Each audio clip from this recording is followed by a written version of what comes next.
एक बादशाह है पूरे मजमे में कहता है कि जो मेरे सवालों का जवाब देगा हम उसे इनाम देंगे, जो मेरे सवालों का सही जवाब नहीं देगा उसका सर कलम कर दिया जाएगा। बादशाह खड़ा है, बादशाह ने कहा कि भाई कोई है इस मजमे के अंदर में, कोई है जो मेरे सवालों का जवाब देगा उसे मैं ढेर सारा इनाम दूंगा, और जिसका जवाब सही नहीं होगा उसको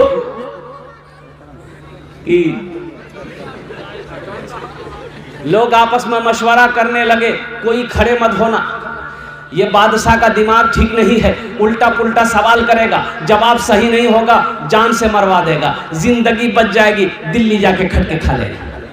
एक नौजवान खड़ा हुआ, बोला कि बादशाह साहब हम आपके सवालों का जवाब देंगे। बोला सोच लो। बोला सोच लिए जो होगा देखा जाएगा। तो बादशाह कहे ठीक है, मेरा पहला सवाल है कि मेरी हथेली में बाल क्यों नहीं। बोला कोई सवाल चाहिए? अरे सर में बाल नहीं है, सवाल है, टकला का है, हथेली में बाल क्यों नहीं है। ये नौजवान बड़ा होशियार था, बड़ा चालाक था। इन्होंने कहा कि हुजूर आप दान पुण्य सदका खैरात बहुत करते हैं, इतना करते हैं कि सब बाल देते देते घिस गया, ये कोटो बाल नहीं है। बोला बहुत अच्छा, इनाम दो इसको। इनाम दिया गया। बोला अच्छा ठीक है, मेरा सब बाल घिस देते देते, सदका खैरात सदका ज़कात देते देते ये मेरे हथेली का बाल सब घिस गए हैं। अब मेरा दूसरा सवाल है कि तुम्हारी हथेली में बाल क्यों नहीं है। अरे भैया आप फंसी गए, तुम्हारी हथेली में बाल क्यों नहीं है। इस नौजवान ने कहा कि हुजूर दरअसल बात यही है कि आपका देते देते घिस गया, और आप जो कुछ देते हैं वो हम ही को देते हैं, हम ही लेते हैं, तो आपका देते देते घिस गया, मेरा लेते लेते घिस गया। बहुत अच्छा जी, एक इनाम दो, इनाम दो, इनाम दो। इनाम दिया। अब बादशाह का कि ठीक है, मेरा तीसरा सवाल आ रहा है। तीसरा सवाल यही है कि ठीक है, मेरा देते देते घिस गया, तुम्हारा लेते लेते घिस गया, ये हजारों को जो मजमा बैठा है इनकी हथेली में बाल क्यों नहीं है। तो नौजवान ने कहा कि हुजूर दरअसल बात यही है कि आप जो कुछ देते हैं हम ही को देते हैं, तो आपका देते देते घिस गया, मेरा लेते लेते घिस गया, ये हजारों का मजमा जो बैठा हुआ है हसरत से अफसोस से हाथ मलते मलते घिस गया इन लोगों। बादशाह ने कहा कि मेरा चौथा सवाल, और चौथा सवाल बादशाह का क्या था, उसको क्या जवाब मिला, मैं लास्ट में बताने की कोशिश करूंगा। मौजूद सामने किराम, बहुत सारे नौजवान हमारे बच्चे यहाँ पर बैठे हैं, सबसे पहले एक वादा करो कि इस मजलिस में आए हैं यहाँ से हम कुछ लेकर जाएंगे। इंशाल्लाह लेकर जाओगे। एक की बोले। अच्छा देखिए, दाढ़ी भी बड़ी जिद्दी है, ये जब भी निकलती है मर्द के चेहरे पे निकलती है, औरत के चेहरे पे दाढ़ी निकलती है देखिए आप लोग। अरे कोई औरत के चेहरे में दाढ़ी है, मर्दे के ना है, लेकिन ये बुधवा को देखिए दाढ़ी निकलती है, नौवा के चला जाता है, बोला जल्दी करो खटखटा बज गए। दाढ़ी कहती है अरे तुम छीलो मत, तुम मुझे मत काटो, तुम मर्द हो, मर्द की पहचान दाढ़ी है। ये कहता नहीं हम वो नहीं है जो तुम समझ रहे हो, हम उधर का है। इंशाल्लाह दाढ़ी रखोगे, जो दाढ़ी नहीं रखे होगे इंशाल्लाह, हाथ उठाओ इंशाल्लाह का पक्का वादा करो। अल्लाह हमारा ये बच्चा नौजवान, अल्लाह ये शैतान ने वरगला दिया है, बहका दिया है, अल्लाह इन बच्चों को नबी के सुन्नत के मुताबिक ज़िंदगी गुजारने की तौफीक नसीब अता फरमा दे। अल्लाह हमारे वो बच्चे, देखिए ये मस्जिद का जलसा है और मस्जिद अल्लाह का घर है, वो अल्लाह जिसके कब्ज़े में हम सब की जान है, वो अल्लाह जिसने ज़िंदगी दिया है, वो अल्लाह एक दिन मौत देगा, फिर मरने के बाद अल्लाह अपने कटघरे में खड़ा करेगा। मेरा अल्लाह पूछेगा मेरा बंदा दुनिया से आया है, मेरे लिए क्या लाया है, मेरे रब की ताकत क्या है, मेरे रब की पावर क्या है, मेरे रब की शान क्या है। कुर्बान जाओ, आओ अदना से मुर्गी के बच्चे को देखो, मुर्गी के बच्चे को देखो। एक मुर्गी अंडे पर बैठती है, 22 दिन के बाद बच्चा निकलता अंडे से। कितने दिन के बाद निकलता अंडा बोलो, बोलिए साइंस कहती है कितने दिन के बाद अंडा से बच्चा निकलता बोलो। 22 दिन के बाद, 22 डेज के बाद, 22 दिन के बाद बच्चा जो है वो अंडे से बाहर निकलता है। अब उस बच्चे का बाप कौन है ये हमसे मत पूछिएगा, अब कितना बाप ठीक होगा।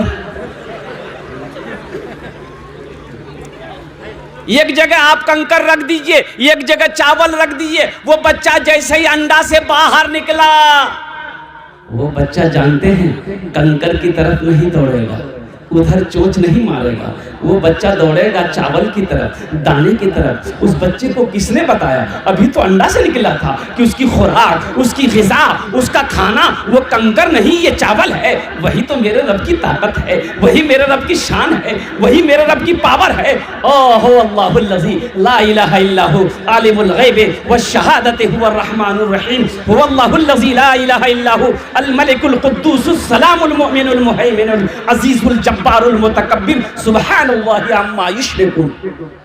वो मेरे रब की शान है। इसलिए मेरे बच्चों, नौजवानों, अपनी दावा जवानी पे या अपनी बाजुओं पे, ताकत पे कभी भी गुरूर मत करना। कभी तो हम जवान हैं, नमाज पढ़ के क्या होगा? अभी तो हम जवान हैं, जमात में जाके क्या होगा? अभी तो हम जवान हैं। अभी जैसी जिंदगी गुजरती है गुजार लो। जब बूढ़ा हो जाएंगे फिर मस्जिद को देखा जाएगा, जब बूढ़ा हो जाएंगे तब फिर नमाज देखा जाएगा, जब बूढ़ा हो जाएंगे फिर खाने काबा का हज करेंगे। क्या मौत नौजवानों को मरते हुए नहीं देखा? अभी मैंने जो बताया था वो वो आपका नेपाल बॉर्डर में मेरा जलसा था। 4 लड़के सिल्लीगुड़ी जा रहे थे स्कॉर्पियो से, 4 लड़के सिल्लीगुड़ी जा रहे थे। वो अल्लाह रहम अता फरमाए, वो फिल्म देखने जा रहा था। एक बात याद रखना, जिसकी जिंदगी अच्छी होगी उसकी मौत अच्छी होगी, जिसकी जिंदगी बुरी होगी उसकी मौत बुरी होगी। लिख लो, जिंदगी अच्छी गुजारोगे तो शायद अल्लाह सजदों में मौत दे दे, नमाज की हालत में मौत दे दे, कुरान की तिलावत में मौत दे दे, अपनों के बीच मौत दे दे। ऐसी जगह मरो जहां कोई रोने वाला हो, जहां कोई कंधा लगाने वाला।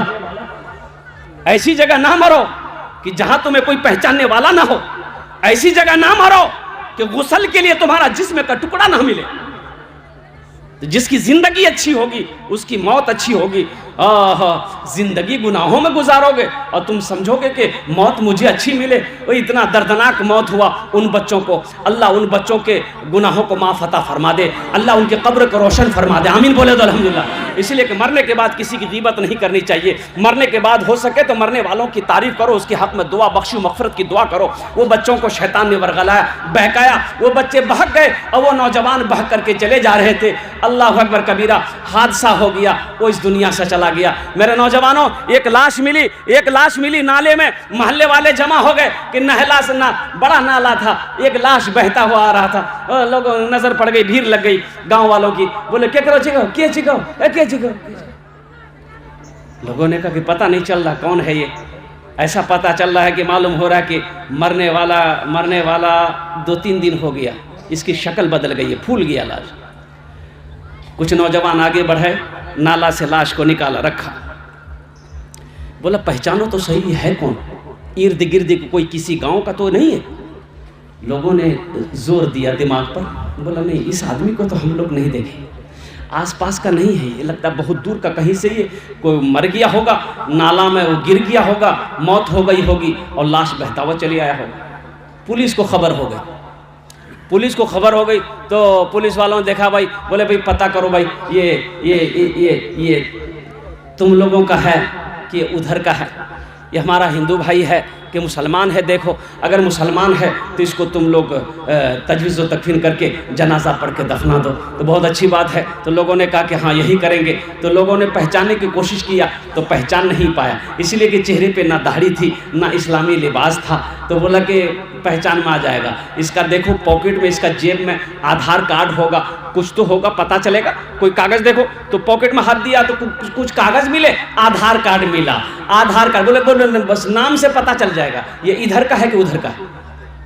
तो आधार कार्ड पढ़ा, आधार कार्ड में लिखा हुआ था मिंटू, अब बापा का नाम है चिंटू।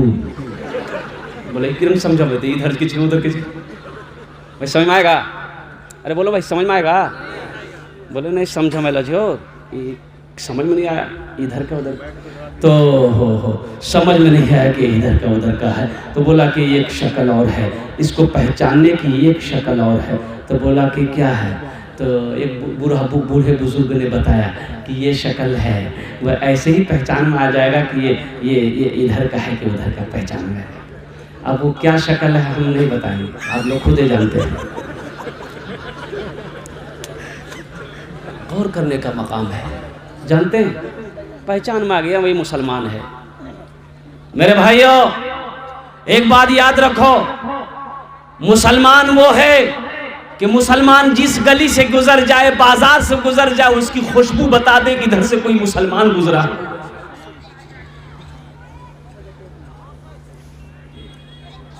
जानते हो कुछ यहूदी अगर रास्ते से जा रहे थे, पत्थर मिला तो वो यहूदी पत्थर उठाया और वो यहूदी बोला लगता है इस रास्ते से मुसलमान नहीं गुजरा है, अगर मुसलमान गुजरता होता इस रास्ते से ये पत्थर नजर नहीं आता। ये मुसलमान की शान है। मुसलमान की खुशबू बता दे, मुसलमान का चेहरा बता दे, मुसलमान का अखलाक बता दे, मुसलमान का किरदार बता देगा कि ये मुसलमान है। अल्लाह के नबी ने इरशाद फरमाया, तुम में सबसे अच्छा वो है जिसकी जबान से, जिसके हाथ से किसी को नुकसान ना पहुंचे। वो यहूदी है, मेरा पड़ोसी है, वो यहूदी है, वो हिंदू है, वो क्रिश्चियन है, वो ईसाई है, वो मुसलमान है, वो मेरा पड़ोसी है। 40 घर पड़ोसी है, 40 घर उत्तर, 40 घर दक्षिण, 40 घर पूरब, 40 घर पश्चिम। अल्लाह के नबी ने इरशाद फरमाया, वो मोमिन नहीं है, वो मुसलमान नहीं है जो खुद पेट भरकर खाना खाता हो, उसका पड़ोसी भूखा सोता हो। अपने इस्लाम को समझा क्या है? अपने किरदार को तो बनाओ, अपने अखलाक को तो बनाओ। इस्लाम तलवारों के जोर पे नहीं फैला, अखलाक मुस्तफा की वजह से फैला, मोहब्बत से इस्लाम फैला है। मोहब्बत को आम करो, अपनी जिंदगी में नबी की सुन्नत को लाओ। तो लोगों ने पहचान लिया, बोला भाई ठीक है तो ऐसा करो भाई, इसका इंतजाम करना है, 100 रुपया तुम दो, 100 रुपये तुम दो, 100 रुपये तुम दो, 100 रुपये तुम दो। लोग चंदा किए, मोहल्ले में पूरे बस्ती में चंदा किया, कुछ पैसे जमा हो गए। एक आदमी पैसा लिया, चला गया सिमरा, वहां जाके कफन खरीदा, साबुन खरीदा, खुशबू खरीदा, कब्र बनाने वाले को दे दिया ऑर्डर कि भाई तुम कब्र बनाओ। इधर बांस पत्ती जो भी है ये सब काम होने लगे, लोग जमा हो गए, उन अपने हाथों से उसे गुस्ल दिया, खुशबू लगाया, कफन पहनाया, जनाजे की नमाज पढ़ी और ठीक कब्रिस्तान में ले दफन कर दिया।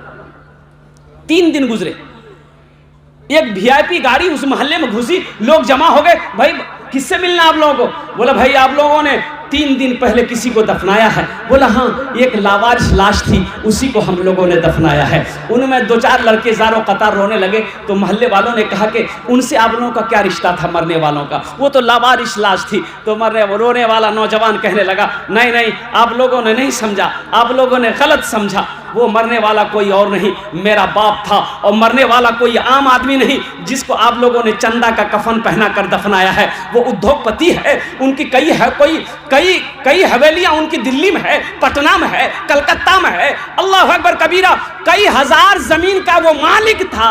लेकिन उस वक्त एक बुजुर्ग थे, उन्होंने कहा कि कैसी जिंदगी गुजारी कि अपने पैसे का कफन भी नसीब नहीं,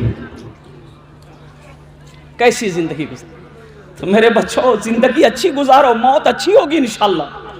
ये जिंदगी तो गुजरती चली जा रही, वक्त तो गुजरता चला जा रहा है। सुबह होती है, दोपहर होता है, फिर शाम हो जाती है, फिर रात कट जाती है, फिर सुबह होती है।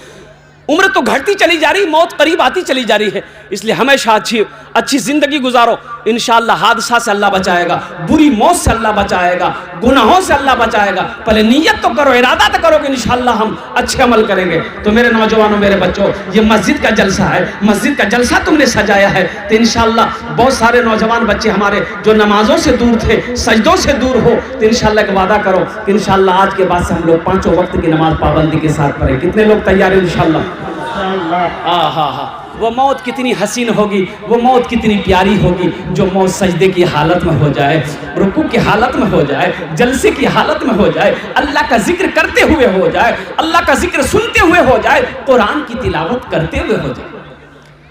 क्यों आए थे इस दुनिया में, क्यों आए थे इस दुनिया में, जाना है मालूम नहीं, कभी तो सोचो कि हम इस दुनिया में आए क्यों थे, क्यों आए थे इस दुनिया में, जाना है मालूम नहीं, सामाने सफर सब ठीक करो, कब होगा सफर मालूम नहीं, क्यों आए थे इस दुनिया में, जाना है मालूम नहीं, इस घर को बेहतर बनाए हो, जिस घर में रहना है 2 दिन। आहा, कै दिन रहना है? अरे भाई बोलो, कितने दिन रहना है?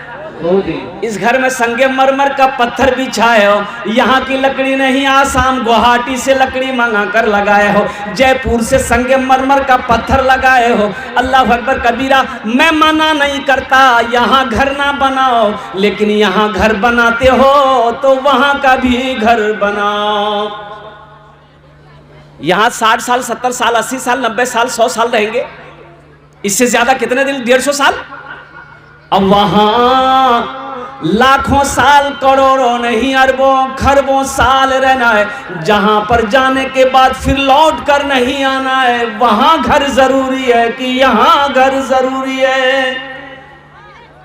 भाई घर जरूरी कहां है? तो इंशाल्लाह घर बनाओगे? कितने लोग तैयार इंशाल्लाह घर बनाने के लिए? माशाल्लाह। अब मैं सुनाऊंगा आपको। एक बादशाह था, एक बादशाह है, उन्होंने ऐलान किया, वजीर से कहा कि पता कि मुझे चला है कि अपने इलाके में बेवकूफ़ों की तादाद बहुत ज़्यादा बढ़ गई है, ढूंढो जो सबसे बड़ा बेवकूफ़ मिले उसको पकड़ के ले आओ, जो सबसे बड़ा बेवकूफ़ मिले उसे पकड़ के ले आओ। तो वजीर बोला कि हुजूर ठीक है। अंधेर नगरी, चौपट राजा, टकासेर सोना, टकासेर खाजा। एक गुरु एक चेला गया था वहां, बाजार में देखा कि रे भाई सोना भी 1 रुपये किलो है, खाजा भी 1 रुपये किलो है। तो चेला बोला कि गुरु यहाँ का राजा कैसा होगा? तो बेवकूफ राजा है,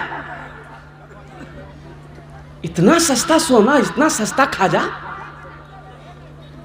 तो गुरु बोला कि बेटा यहाँ के हालात ठीक नहीं लग रहा, भागो यहाँ से। तो चेला बोला कि हम नहीं भागेंगे, इतना सस्ता सस्ता सामान मिल रहा, खा के थोड़ा हम बदन बनाएंगे, आप जाइए। गुरु चला गया, चेला रह गया।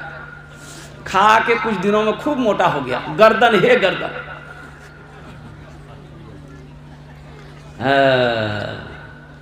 अब राजा का मन आया, बोला कि भाई अब किसी चीज़ को झमेला हो गया।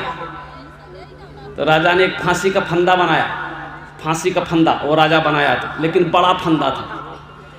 तो राजा बोला कि ये फंदा जिसके गले में आ जाएगा उसी को फांसी लगेगी। अब किसी के गले में आता ही नहीं था वो फंदा, सबका ढीला हो जाए। देखा यही मोटा आदमी इसी को पकड़ के लाया, इसी को पकड़ के लिया। तो बोला कि अब तुमको फांसी हो जाएगी। तो बोला हमको फांसी हो जाएगी। तो उससे पूछा कि तुम्हारी आखिरी हिच्चा ख्वाहिश? बोला हाँ मेरी आखिरी हिच्चा यही है कि हम अपने गुरु से मिलना चाहते हैं, एक बार हमारे गुरु को बुला दीजिए, उसके कान में हम कुछ कहना चाहते हैं। बोला ठीक। उसके गुरु को बुलाया गया।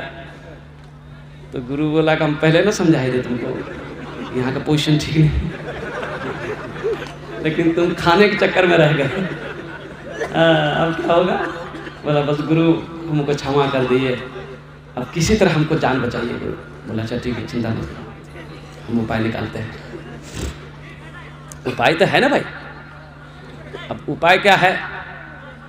तो गुरु ने कहा कि बादशाह ऐसा कीजिए, इस फांसी पर आज मेरा चेला नहीं, मुझे चढ़ाइए। तो बादशाह बोला काहे? आपको काहे चढ़ाए? आप तो गुरु हैं, आप तो गुरु हैं, आपको काहे चढ़ाएंगे? तो वो गुरु बोला बादशाह से, दरअसल बात यही है कि आज जिसको फांसी लग जाएगी वो स्वर्ग में चला जाएगा, जन्नत में चला जाएगा, इसलिए हम जन्नत में जाना चाहते हैं। तो बादशाह बोला कि बोले जो गुरु जी? बोला सही बोल रहे, स्वर्ग में जो आज जिसको फांसी लग जाए स्वर्ग में चला जाएगा, जन्नत में चला जाएगा। तो बादशाह बोला कि छोड़िए, सबका झमेला खत्म कीजिए, ये फांसी मेरे गले में लगाइए, हम जन्नत में पहुंचना चाहते हैं। तो बादशाह ने कहा बेवकूफ को बुला लिया, वो वजीर गया ढूंढा, एक बहुत बड़ा बेवकूफ मिल गया, लिया। तो बादशाह के सामने खड़ा किया कि यही है बेवकूफ। बोला अच्छा तुम ही बेवकूफ हो? बोला जो समझिए। तो बादशाह अपने गले से हीरे का हार फोड़ कर उसको पहना दिया कि लो मेरे तरफ से इनाम है, गिफ्ट है, तोहफा। ये बेवकूफ अपने घर चला आया। इधर इधर इधर कीजिए, बेवकूफ चला आया। कुछ दिनों के बाद बादशाह बीमार हो गया। बादशाह बीमार हो गया, लोग इयादत को जाने लगे, लोग देखने को जाने लगे। ये बेवकूफ को भी पता चला कि जिस बादशाह ने मुझे हीरे का हार दिया था वो बीमार हो गया है, ये भी देखने को पहुंचा। तो बादशाह के करीब पहुंचा तो बादशाह ने पहचान लिया कि हीरे के हार इसके गले में है, मैंने ही हीरे का हार दिया था, ये बेवकूफ आदमी है। तो बादशाह ने कहा कि बाबू तुम भी आ गए? बोला हम भी आ गए। तो बादशाह ने कहा कि बस ये मेरी आखिरी मुलाकात है तुमसे, अब इस दुनिया को छोड़ के हम जा रहे हैं उस दुनिया में। तो बेवकूफ बोला कौन दुनिया में जाइए? बोला इस दुनिया के बाद भी एक दुनिया और है जहां जाने के बाद फिर कोई लौट कर नहीं आता है। तो बेवकूफ ने कहा कि उस दुनिया में आप जाइएगा, नौकर चाकर वजीर सिपाही भेजे? बोला नहीं नहीं भेजे। बोला ये मखमल पे सो रहे हैं आप, पलंग पे सोए हैं, वहां पलंग भेजे? बोला नहीं नहीं नहीं भेजे। तो फिर इस बेवकूफ ने कहा कि यहाँ महल में सो रहे हैं आप, वहाँ महल बनाए, वहाँ घर बनाए, जहाँ जिस घर में जाके रहिएगा लौटकर तो आना नहीं है, तो वहीं रहिएगा, तो महल बनाए। तो बादशाह ने कहा कि नहीं, हम महल भी नहीं बनाए, हम घर भी नहीं बनाए। तो वो बेवकूफ अपने गले से हीरे का हार खोला और उस बादशाह के गले में पहना दिया कि हमसे बड़का बेवकूफ तो आप